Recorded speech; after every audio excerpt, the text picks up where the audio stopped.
दोस्तों, आपने रिसेंटली चमोली हादसा जो कि उत्तराखंड में हुआ है उसके बारे में तो रिसेंटली सुना ही होगा न्यूज़ में या फिर अदर सोशल मीडिया प्लेटफॉर्म पे आपको जानकारी मिली होगी।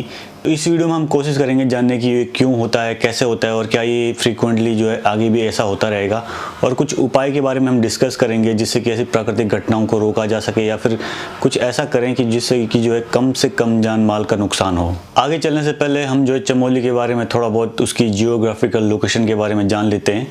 तो चमोली पड़ता है उत्तराखंड राज्य में, और उत्तराखंड राज्य के दो रीजन है, एक गढ़वाल हो गया, एक कुमाऊं हो गया। तो चमोली पड़ता है गढ़वाल में, गढ़वाल का एक डिस्ट्रिक्ट है चमोली, और ये जो है धार्मिक दृष्टि से काफ़ी महत्वपूर्ण है। यहाँ पर आपको बहुत सारे ऐतिहासिक व पौराणिक मंदिर और मठ मिल जाएंगे, तो जिनके बारे में मैं समझता हूँ कि थोड़ा बहुत जानकारी जो है शेयर करनी बनती है। दोस्तों, बात करते हैं पंचबद्री के बारे में। पंचबद्री जो है भगवान विष्णु के धाम है। इनमें से जो मुख्य धाम है बद्री विशाल, जिसे कि हम श्री बद्रीनाथ के नाम से भी जानते हैं, आप उसके बारे में जानते ही होंगे।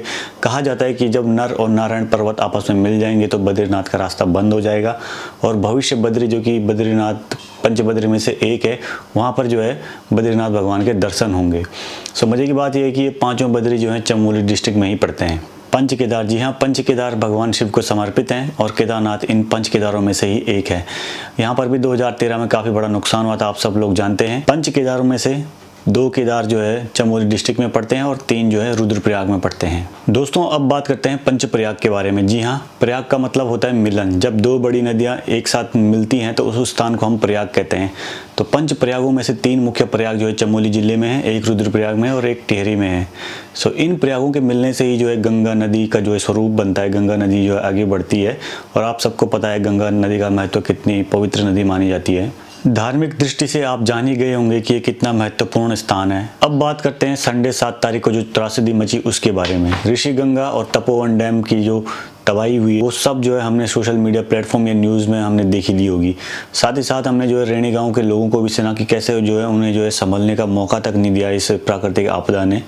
सो ये जो ऋषि गंगा या धौली गंगा जो वैली है, इसमें जो भी जो प्राकृतिक आपदा जो आई है, भले ये प्राकृतिक आपदा थी मैं मानता हूँ, लेकिन कहीं ना कहीं जो है ह्यूमन क्रिएशन का भी इसमें जो है सीधा असर पड़ा है। पंच प्रयागों में पहला प्रयाग है विष्णु प्रयाग, जहाँ पर जो है अलकनंदा और धौली गंगा का संगम होता है। तो ये त्रासदी जो है धौली गंगा वैली की साइड में हुई है।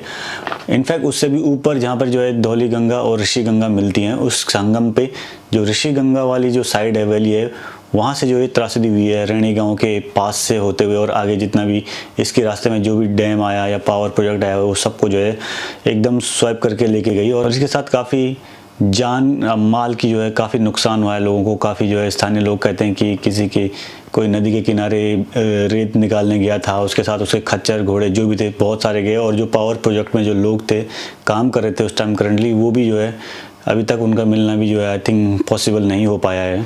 इस वीडियो को रिकॉर्ड करते वक्त जो न्यूज़ थी जो मैंने अभी पढ़ी है, वो लगभग 30 से 32 बॉडी जो है रिकवर कर ली गई हैं, और ऑलमोस्ट 200 से ज़्यादा लोग जो है अभी भी मिसिंग हैं, और ये संख्या जो है आगे और भी हो सकती है। ऋषि गंगा नदी का उद्गम स्थान जो है नंदा देवी पर्वत है, जो कि इंडिया का जो है 2nd हाईएस्ट ग्लेशियर है। वहीं से जो ये त्रासदी हिमस्खलन या एवलांस हम कहते हैं वो आया है, और जान माल के साथ साथ जो है इसने जो है 2 हाइड्रो पावर प्रोजेक्ट को भी साफ कर दिया है, एकदम बर्बाद कर दिया है, और रेस्क्यू काम जो है अभी भी चल ही रहा है। हम लोग अगर अभी नहीं संभले तो आने वाले टाइम पे जो है ऐसी घटनाएं जो है और ज़्यादा होती रहेंगी। इससे पहले भी 2013 में हम देख चुके हैं कि केदारनाथ में कितनी बड़ी त्रासदी हुई थी। सो इस वीडियो के माध्यम से कुछ ऐसे पॉइंट हैं जिन्हें मैं जो है हाईलाइट करना चाहता हूँ, कुछ ऐसी चीज़ें हैं जिन पे जो है हमें काम करने की ज़रूरत है। क्लाइमेट चेंज, जी हाँ, क्लाइमेट चेंज पे हम बात करना चाहेंगे। हम सब जानते हैं कि क्लाइमेट चेंज जो एक ग्लोबल समस्या है, और जिस स्पीड से जो आइस पिघल रही है ये फ्यूचर के लिए बिल्कुल भी अच्छा नहीं है।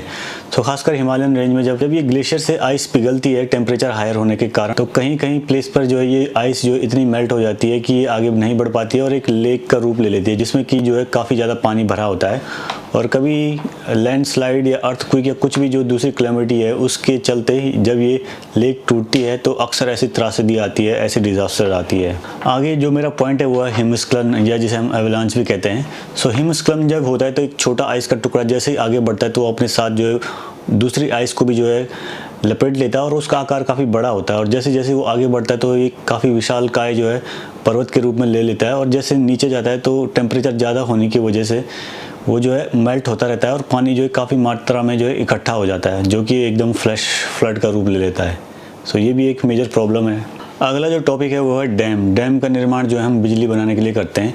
किसी नदी पे डैम बना लेते हैं, पानी रोक लेते हैं और उससे हम जो है बिजली बनाते हैं। तो उत्तराखंड में मैंने देखा है काफ़ी सारे डैम हैं। सर्दियों में जो इन नदियों का पानी जो एकदम सूख जाता है, क्योंकि उस टाइम जो आइस मेल्ट होती नहीं है ग्लेशियर से, तो एकदम वाटर लेवल नीचे आ जाता है। और बरसात में जो है वाटर जो है काफ़ी बारिश होती है तो वाटर लेवल जो है बढ़ जाता है। तो डैम के साथ भी सेम होता है, उसका वाटर लेवल जो है बरसात में ऊपर रहता है और जैसे सर्दी आती है तो नीचे घट जाता है। तो इस वाटर लेवल के डिफरेंस के बीच में जो मिट्टी रहती है वो एकदम मतलब कमज़ोर पड़ जाती है, उसमें जान नहीं रहती है और बहुत सारा जो है लैंडस्लाइड होता है। और जो पानी जो हमने डैम के रूप में जो इकट्ठा कर रखा है, जिसे हमने जो है लेक का आकार दे रखा है, उससे भी जो है वातावरण होता है इस पे जो है बुरा असर पड़ता है। जिस तरह विकास के लिए इंफ्रास्ट्रक्चर ज़रूरी है और पहाड़ों को काट के जो है रोड बनाई जा रही है और तरह तरह के टनल बन रहे हैं, तो इस काम से जो है पहाड़ जो है काफ़ी कमज़ोर हो जाते हैं। बहुत सारी उसमें जो है ब्लास्टिंग करनी पड़ती है टनल के अंदर, जिससे पूरा पहाड़ जो है हिल जाता है, शेक हो जाती है।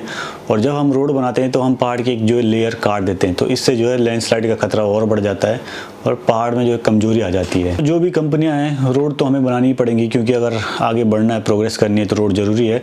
लेकिन जो इनकी चौड़ाई है, सो उसकी जो गाइडलाइन होती है कि इससे ज़्यादा चौड़ा ना बने रोड, सो उसको जो है स्ट्रिक्टली फॉलो करें, ताकि जो है कोई भी अनहोनी जो है फ्यूचर में ना हो। जिस तरह से जंगलों का कटाव जारी है वो भी एक गंभीर समस्या है, क्योंकि पेड़ पौधे जो हैं अपनी जड़ें जो है ज़मीन के अंदर गहराई तक मजबूती से फैला के रखते हैं, जिससे कि जो है लैंडस्लाइड का खतरा बहुत कम होता है। और कभी कभी जब फ्लड आती है तो मिट्टी को एकदम जकड़ के रखते हैं, तो फ्लडिंग जो होने का जो चांसेस है वो जो है कम से कम होता है।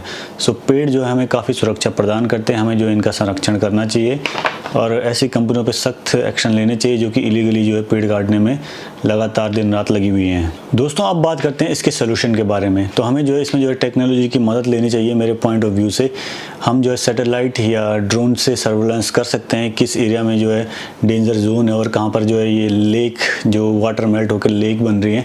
तो इन चीज़ों को हमें जो ऑब्जर्व करना चाहिए, ताकि फ्यूचर में ये जो हमें नुकसान ना पहुंचाए, और इनका सोल्यूशन जो है जल्दी से जल्दी निकालना चाहिए। अगर कोई लेक बन रही है तो उसे हम क्या एवेपोरेट कर सकते हैं या फिर उसे जो है ड्रेन कर सकते हैं दूसरी जगह से। और इस टॉपिक पर हमें जो है साइंटिस्ट की भी मदद लेनी चाहिए। सेंसिटिव जोन में, जहाँ पर सेंसिटिव एरिया है, वहाँ पर जो है हमें उनकी राय लेनी चाहिए, ताकि कोई ऐसी आपदा फ्यूचर में आए तो आपदा आने से पहले ही हम जो है उसका समाधान ढूंढें और कम से कम नुकसान हो। सो आई होप कि आपको ये वीडियो पसंद आई होगी। ये मेरे कुछ विचार थे। अगर आप के पास इससे अच्छे सोल्यूशन है तो आप मेरे को कमेंट में बता के लिख सकते हैं। सो चलिए ख़त्म करते हैं इस वीडियो को। मिलता हूँ आपको नई वीडियो में नए कंटेंट के साथ। तब तक के लिए टेक केयर।